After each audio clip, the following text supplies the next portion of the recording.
Alberta Senator wants to revive lapsed Trudeau internet censorship bill. This, of course, is referring to Bill 63, the Online Harms Act. Now, Andrew Lawton stood up in the House of Commons today alongside Rachael Thomas to call out Steven Guilbeault for his repeated attempt to pass legislation that restricts the rights of Canadians on the internet and severely undermines our Charter of Rights and Freedoms.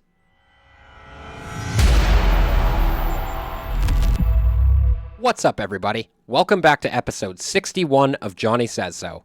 And unfortunately tonight, I'm going to be covering once again Steven Guilbeault, our very Orwellian-sounding Minister of Canadian Heritage and Identity, and known authoritarian weasel that just refuses to go away. Now, I've covered this guy before. In a previous video, I went on a little bit of a deep dive into his past words and actions, and I demonstrate how he is more than comfortable lying about the Trudeau-era attempts to censor Canadians' expression on the internet. But there's no need to rehash all of that right now. I'll put a link to the episode in the description so you can check it out for yourself. Now, I'd rather get into what happened in the House of Commons today. Andrew Lawton put this out on Twitter. The National Post reveals cabinet ministers are clamoring over who gets to bring in the Liberals' new censorship legislation. I ask the Liberals who their chief censor is going to be. Spoiler alert, it's Steven Guilbeault. Now, he, of course, is referring to this National Post article.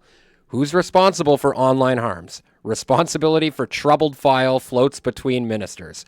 Of course, because they all want to get their pro-censorship agenda pushed through, but none of them wants to jump on that grenade and commit political suicide. Because make no mistake, guys, there is some seriously disturbing stuff in this bill. Scrolling through the article here, we can see that proposal, which was released in 2021, was met with widespread backlash over concerns about the requirement for social media companies to remove content within 24 hours after receiving a complaint. Now, of course, all of this is being done under the guise of protecting children from the very real dangers that lurk on the internet. And that's something that I think we can all get behind. Unfortunately, however, that's not what this is about, guys. One just needs to look around the world at the European Union, specifically England, and the draconian anti-free speech legislation that has been passed there, that we've literally seen police going to people's houses and knocking on their doors over social media posts. And it's quite obvious that this is just another attempt by the ruling class to censor narratives that they don't like. Now, to give you the full context behind that video clip that Andrew Lawton posted, I think it's important that we take a look at the ending of question period and really see the full context of what happened here. So Rachael Thomas starts off with this very good point. Let's check it out. Lethbridge. Mr. Speaker, in the last Parliament, these Liberals forced through one piece of censorship legislation after another. Bill C-18, which of course stops the spread of news on social media outlets. Bill C-11, which controls what Canadians can see and say online. And then came Bill C-63, which is bloated censorship legislation, which actually brought in an internet czar and controls freedom of speech. The Liberals claim that this is a, quote, new government, so my curiosity is this. Whoever is in charge over there, of course, will they commit to respecting Canadians and, of course, stop censoring them? L'honorable ministre de l'identité. The Honourable Minister. Mr. Speaker, for decades we've witnessed journalists losing their jobs, newsrooms shutting down, and local media going bankrupt. Access to fact-based information from coast to coast to coast is essential to keep Canadians informed. Unfortunately, Mr. Speaker, my Conservative colleague did not believe that preserving this pillar of our democracy is important. On our side, we chose to pass the Online News Act to ensure that journalists can continue their important work for our country, for our democracy, for our Canadian unity. The honourable member for What he just said there was absolutely preposterous. He's actually implying that Canadian journalists at CTV, Global News, and CBC, because we all know that's exactly what he is talking about, they can't survive if people can post links to their stuff on their own social media pages, or if search engines can link to their work. More on that later, but let's continue. member for Lethbridge. So what I'm hearing is that this is the same old government, absolutely hell-bent on continuing to censor what Canadians can see and say online. My question is with regards to Bill C-63 and going forward. You see, C-63 doesn't just target predators, it targets opinions, it targets freedom of thought, it targets discourse within the online sphere. It institutes thought police, for crying out loud. It's a Trojan horse for further government control. So I ask again, in any future legislation going forward, will this Liberal government commit to respecting Canadians and making sure that they do not censor them? L'honorable ministre de... The Honourable Minister. Mr. Speaker, just about everything that the member said in her intervention is wrong.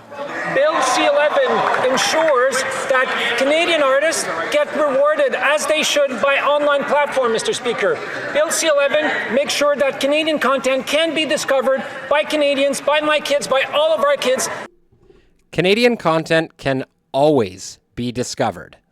Now, if people want to search content that's good, they will find it. Why do Canadian artists need a leg up on the internet? It's accessible, it's there for everybody.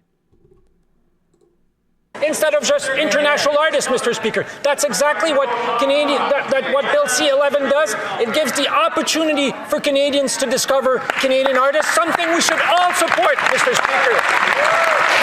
The honourable member for Elgin, St. Thomas, London South. Mr. Speaker, baseless smears like that are why these Liberals can't be trusted to regulate speech in this country. For years, this Liberal government has determined to censor what Canadians see and say online. From Bill C-11, which put the Liberals in control of YouTube algorithms, to Bill C-18, which squeezed out small and independent media, and to their thought crime Bill C-63. Now we learn in the National Post that cabinet ministers over there are all clamoring over who gets to be responsible for the latest online censorship law. So will the minister who gets to censor what Canadians say please reveal themselves now?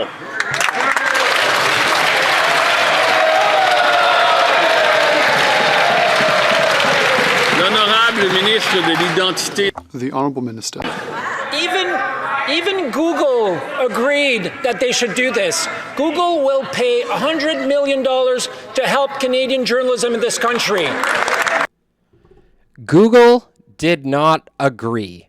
Google was essentially extorted into paying the Canadian government $100 million. This is the original statement released by Google in response to Bill C-18.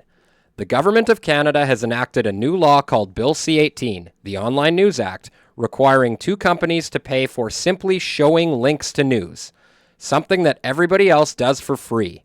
The unprecedented decision to put a price on links, a so-called link tax, creates uncertainty for our products and exposes us to uncapped financial liability simply for facilitating Canadians' access to news from Canadian publishers. We have been saying for over a year that this is the wrong approach to supporting journalism in Canada and may result in significant changes to our products. We have now informed the government that when the law takes effect, we unfortunately will have to remove links to Canadian news from our search, news, and Discover products in Canada, and that C-18 will also make it untenable for us to continue offering our Google News Showcase product in Canada. We're disappointed it has come to this. We don't take this decision or its impacts lightly and believe it's important to be transparent with Canadian publishers and our users as early as possible. So let me know what you think in the comments. Do you think Google was happy to do this? So anyway, they released an update on November 29th of that year. We thank the Minister of Canadian Heritage for acknowledging our concerns and deeply engaging in a series of productive meetings about how they might be addressed. Following extensive discussions, we are pleased that the Government of Canada has committed to addressing our core issues with Bill C-18, which include the need for a streamlined path to an exemption at a clear commitment threshold. While we work with the government through the exemption process based on the regulations that will be published shortly, we will continue sending valuable traffic to Canadian publishers. So basically what happened is that they agreed to a cap of $100 million. Essentially, the Canadian government has extorted $100 million from Google simply for being a search engine that Canadians can use to find links to news articles.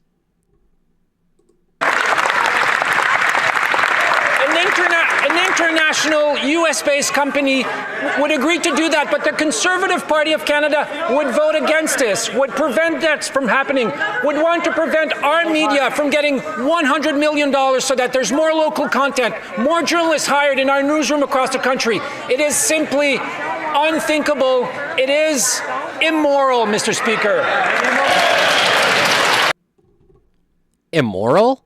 Did he just imply that the Conservatives are immoral for having concerns about this legislation?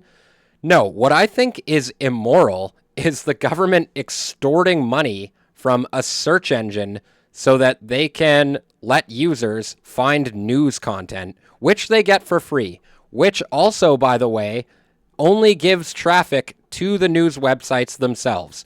Google helps drive traffic to anybody that searches for their content. And not only that, but why is it incumbent upon a US-based international company to prop up our news industry and pay our journalists? I mean, isn't that what the government of Canada does for some reason anyways? Why can't these organizations stand on their own 2 feet in the marketplace of ideas? It's absolutely ridiculous. Steven Guilbeault is lying through his fucking teeth here. That's why they need to hide this legislation behind causes like protecting the children or promoting Canadian content or just supporting our journalists. But I see through it, and I certainly hope the rest of the Canadian public starts to as well. So that's my show for tonight, guys. Let me know what you think down in the comments about all of this draconian legislation. And as always, make sure you're subscribed to the channel, smash the like button, all that good stuff. And as usual, I'll see you in the next one. Peace.